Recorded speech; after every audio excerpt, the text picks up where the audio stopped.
आप मेरे पीछे देख रहे हैं, ये काला पर्वत है। लोग इसे कालिया पहाड़ के नाम से जानते हैं। जिस तरह से गिरिराज महाराज यानी गोवर्धन पर्वत है, उसी तरह से इसका महत्व है। हालांकि यहाँ के स्थानीय लोग नहीं बल्कि दूर दराज से लोग इसकी भी परिक्रमा करने के लिए आते हैं। गोवर्धन पर्वत की जो परिक्रमा है वो 21 किलोमीटर की है और इसकी परिक्रमा करीब 48 किलोमीटर की है। मेरे सहयोगी हैं, वो तस्वीर दिखा रहे हैं। देखिए, आप देख पा रहे हैं, बिल्कुल ये काला पहाड़ है। कई किंवदंती है कि कहा जाता है कि इस पहाड़ में गुफा है और भगवान श्री कृष्ण जब मथुरा को छोड़ करके द्वारका गए थे तो इसी गुफा से होकर के गए थे। तमाम तरह की किंवदंती है और लोग, लेकिन कहा जा सकता है कि लोग अभी भी यानी इस पर्वत की परिक्रमा करते हैं, आज भी कर रहे हैं। और गोवर्धन पर्वत जिस तरह से गिरिराज जी की पूजा होती है, उसी तरह से काले पर्वत की भी पूजा होती है। यहाँ तमाम आश्रम बने हुए हैं, साधु संत निवास करते हैं, जंगली जानवर हैं वो भी यहाँ पाए जाते हैं। क्योंकि पहाड़ है, पहाड़ के आसपास काफी कह सकते हैं घना जंगल है, यहाँ जरक पाए जाते हैं। तमाम जो जीव जंतु हैं जंगली, वो यहाँ विचरण करते रहते हैं। भरतपुर, अलवर और दौसा यानी 3 जिलों की सीमा इस पर्वत से लगती है। यानी राजस्थान नहीं बल्कि उत्तर प्रदेश, हरियाणा, पंजाब, मध्य प्रदेश, गुजरात, तमाम राज्यों के लोग इस पर्वत की भी परिक्रमा करने के लिए पहुंचते हैं। साथ में गुफा वाले हनुमान जी के भी दर्शन करते हैं। क्या नाम है आपका? विष्णु। क्या कहेंगे आप काले पर्वत की परिक्रमा दे रहे हैं? यहाँ का बहुत माना जाता है इसलिए। अच्छा जी। हम हर बार पूर्णिमा या अमावस के दिन आते हैं। पैदल परिक्रमा कर रहे हैं? हाँ, पैदल। बड़ा महत्व है इसका, जैसे गिरिराज जी की करते हैं लोग। बिल्कुल। कल गिरिराज जी भी पूजेंगे? हाँ, ये भी पूजेंगे। हाँ, साथ में पूछते हैं। बड़ी मान्यता है, कहते हैं कि जो भी मांगा जाता है वो पूरा हो जाता है। पूरा हो जाता है। सर क्या कहेंगे, कल जैसे गोवर्धन पर्वत की पूजा होगी, कल गोवर्धन पूजा है सर, उसी का छोटा भाई है काला पर्वत, इसका क्या महत्व है सर? काला पहाड़ सर गिरिराज जी महाराज गोवर्धन का छोटा भाई है। इसका बहुत ही महत्व है। इंडिया लेवल के दूर दराज से भक्तगण इसकी मावस पूर्णिमा के लिए परिक्रमा देने आते हैं और जो सच्चे दिल से अपने मनोकामना पूर्ण करने की जो अपने अर्जी लगाते हैं, उनकी सर मनोकामना पूर्ण होती है। प्राचीन किंवदंती है कि श्री कृष्ण भगवान के टाइम पे और यहाँ पे बहुत ही मतलब चमत्कार हुआ था, तो उसकी वजह से और कालिया बाबा के नाम से इसकी परिक्रमा की जाती है। और ठीक एक छोटा पहाड़ी जो गुफा वाले पहाड़ के नाम से प्रसिद्ध है। यहाँ हनुमान जी का मंदिर है, 4 मंदिर है। यहाँ पे महादेव जी का मंदिर है, शनिदेव का मंदिर है, यहाँ पे शिवालय भी है। इसका बहुत ही महत्व समझ के दुनिया दूर दराज से आती है और काफी यहाँ पे भंडारे प्रसादी वितरण किया जाता है। भविष्य में जो गुफा वाले हनुमान जी का मंदिर है, बताते हैं कि ये गुफा थी, यहाँ से भगवान श्री कृष्ण गए थे द्वारका के लिए। जी, तो द्वारका की कथा इस प्रकार से है कि राजा जरासंध राजा कृष्ण भगवान के डर से भय से यहाँ आकर के छुपे हुए थे। तो कृष्ण भगवान ने यहाँ पे आग लगा दी। बड़े बड़े पेड़ थे तो काला काला सा हो गया आग से। तो जब भगवान जी जा रहे थे तो ये पहाड़ ने बोला था कि भगवान ये क्या कर दिया, जीव जंतु पशु पक्षी मेरी छाया में रहते थे, कलरव करते थे। तो भगवान जी ने ये कह दिया कि जा कलयुग में इसी नाम से तेरी पूजा होगी। सर इसमें जीव जंतु की आवाज आती थी? जीव जंतु की आवाज आती थी, मक्खी मच्छर निकलते थे। गुफा है, गुफा की भी एक किंवदंती है कि एक ग्वाला गाय चराता था और इस गुफा से निकल के उसके झुंड में एक गाय जाती थी। तो ग्वार गमार होते हैं, ये समझा कि मेरी ग्वार ही चाहिए। तो वो उस गाय के पीछे पीछे चलता गया, तो वो बहुत अंदर गुफा में चलता गया। तो वहाँ एक संत महात्मा तप कर रहे थे, तो वो गाय वहाँ रुक गई थी।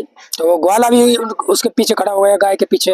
महात्मा जी कह रहे थे कि भाई कैसे आया बच्चा, कि बाबा मुझको ग्वार ही चाहिए, देसी भाषा में गमार भाषा में, कि लो बेटा तुम्हारी ग्वारे चाहिए। तो उन्होंने रज दे दी थी कुछ, जिसको बसमी, कि इसको घर पे ही खोलना स्वापी। वो रास्ता में पटक गया, घर लेट जाकर पहुंचा। घर वाले ने पूछा कि भाई लेट क्यों हुए?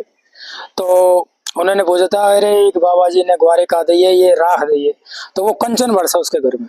दोबारा आया तो फिर वो ना वो गुफा मिली, वो गुफा में महात्मा जी ने मिले, गुफा अथा है, और ये भी किंवदंती है। इसी कारण से ये आज कलयुग में बड़ा महत्व से पूज रहा है, और सच्चे दिल से जो इसकी आराधना करता है उसको उसकी मनोकामना पूर्ण करता है। क्या नाम है आपका? मेरा नाम हाकिम सिंह है।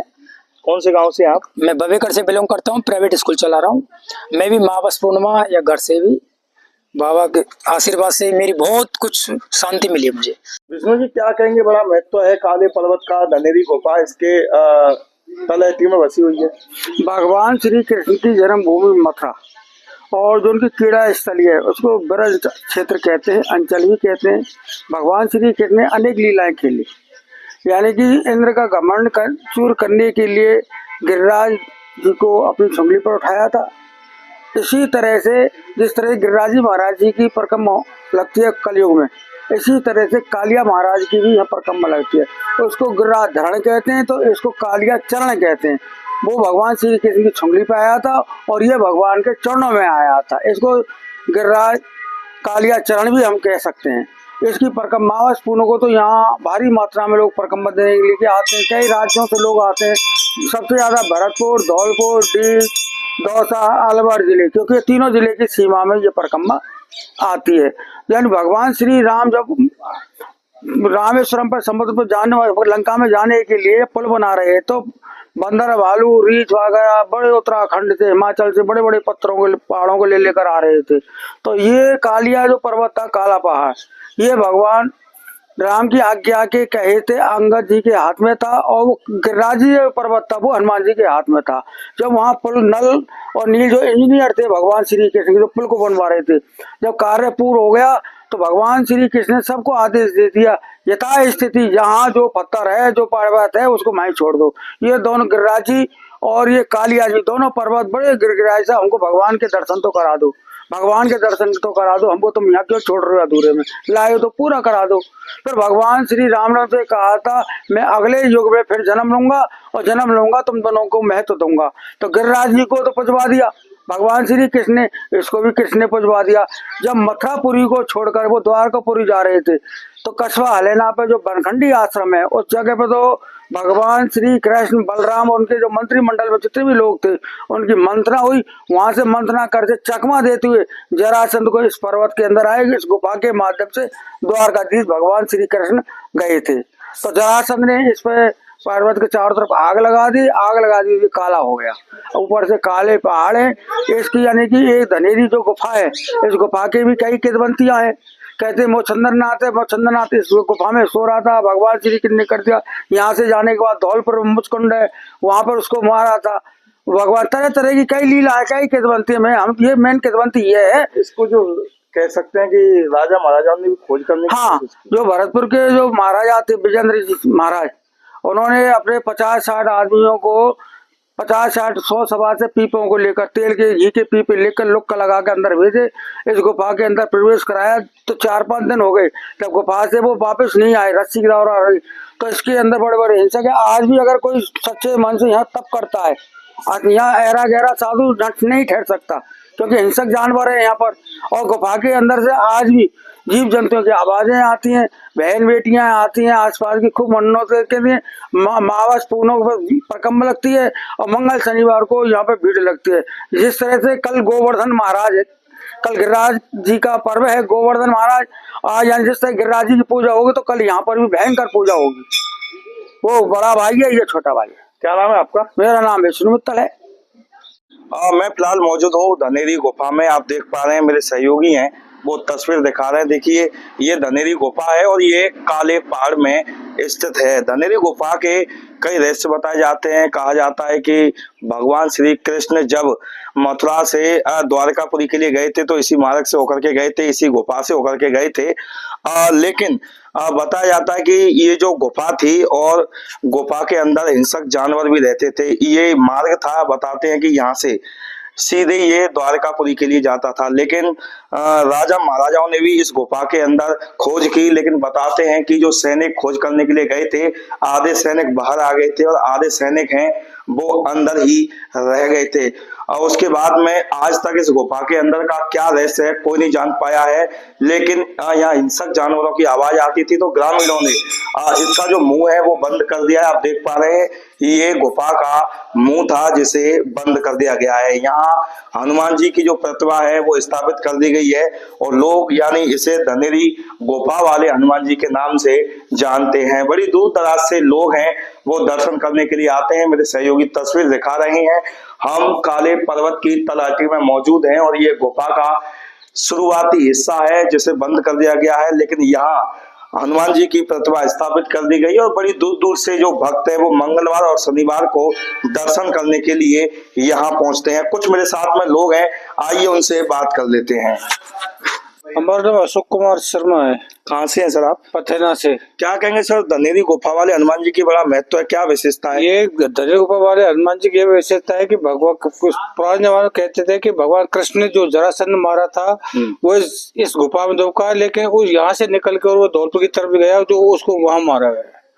बड़ी हनुमान जी की प्रतिमा स्थापित कर दी गई है। हाँ बड़ी, हाँ, और हनुमान जी की प्रतिमा स्थापित कर दी है और वैसे यहाँ बहुत दूर दूर से लोग आते हैं दर्शन करने और उनकी क्या नाम है इच्छा की पूर्ति भी हो जाती है। जो मन्नत लेके आते हैं वो मन्नत पूरी भी हो जाती है उनके लोगों की। काले पर्वत यानी कृष्ण भगवान का छोटा भाई है, इसकी भी मान्यता। गोवर्धन पर्वत का छोटा, ये गोवर्धन पर्वत का छोटा भाई है। अच्छा, बड़ा महत्व। जैसे कल गिरिराज जी की पूजन होगा तो इसका भी पूजन होता है? नहीं, पूजन तो नहीं होता, लेकिन यह मानता हनुमान जी की और एक धनेरी गुफा की वजह से मानता बहुत दूर दूर से लोग आते हैं। लोग हैं परिक्रमा पूरी करते हैं, परिक्रमा पूरी करते हैं और अपनी मन्नत मांगते हैं और मन्नत पूरी हो जाती है। फिर उनको मन्नत पूरी करने के लिए सवा मनी या जो भी करते हैं वो सब कुछ करते हैं यहाँ पे आके। मतलब ये कहा जा सकता है कि जिस तरह से गोवर्धन पर्वत का महत्व तो इसी तरह काले पर्वत का भी महत्व। हाँ, इस गोवर्धन पर्वत की तरह ही इसका महत्व है, धनेरी गुफा का है। बिल्कुल, देखिए स्थानीय निवासी हैं और इनका कहना है कि जिस तरह से गोवर्धन पर्वत का महत्व है उसी तरह काले पर्वत का भी महत्व है। गोवर्धन पर्वत 21 किलोमीटर की परिक्रमा है, जबकि काले पहाड़ की या कह सकते हैं पर्वत की 48 किलोमीटर परिक्रमा है। लोग हैं वो परिक्रमा लगाते हैं और जो भी मनौती होती है वो मांगते हैं और उनकी पूरी भी होती है।